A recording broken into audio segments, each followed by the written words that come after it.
దేవునికి ప్రాణం అయితే నా చెల్లెలు నాకు ప్రాణం.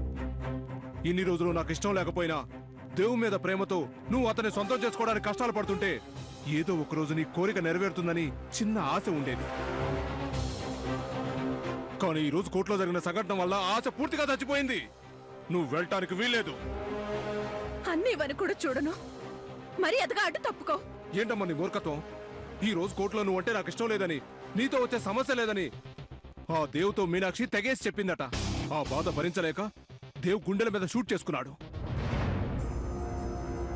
ఇప్పటి వరకు అతని కోసం నువ్వు పడిన కష్టాలు చాలు. అసలు ఇదంతా కాదు. ఇప్పుడున్న కండిషన్లో దేవ్ అసలు బతకడు. చంపేస్తాను. నా దేవ్ బ్రతకాలి.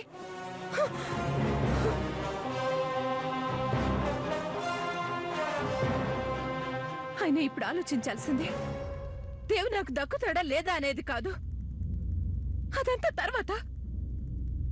ఈ ప్రపంచంతో కూడా నాకు సంబంధం లేదు. నేను వెంటనే వెళ్ళి నేను నా దేవుని చూడాలి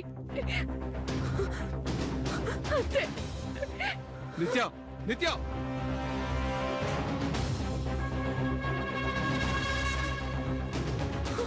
అంజీ పోనీ. అంజీ నువ్వు ఆగు.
డాక్టర్, దేవ్ కండిషన్ ఎలా ఉంది?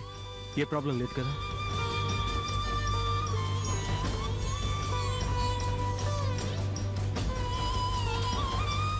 చెప్పండి డాక్టర్.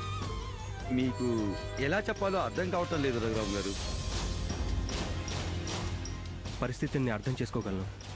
ఏం పర్వాలేదు, చెప్పండి డాక్టర్. చనిపోవాలన్న కోరికతో షూట్ చేసుకోవడం వల్ల బుల్లెట్ హార్ట్కి సరిగ్గా 0.2 సెంటీమీటర్ దగ్గరికి వెళ్ళి ఆగింది. కండిషన్ చాలా క్రిటికల్గా ఉంది. పల్స్ బాగా డ్రాప్ అయిపోయింది. బీపీ కూడా కంట్రోల్ కావటం లేదు. ప్లీజ్ డాక్టర్, దేవ్ బతకాలి. మీ టెన్షన్ నేను అర్థం చేసుకోగలను. కానీ ఇప్పుడున్న పరిస్థితుల్లో ఆపరేషన్ చేయడం కూడా ప్రమాదం. బుల్లెట్ హార్ట్కి చాలా దగ్గరగా ఉండటం వల్ల తీసినా ప్రమాదమే, ఉంచినా ప్రమాదమే.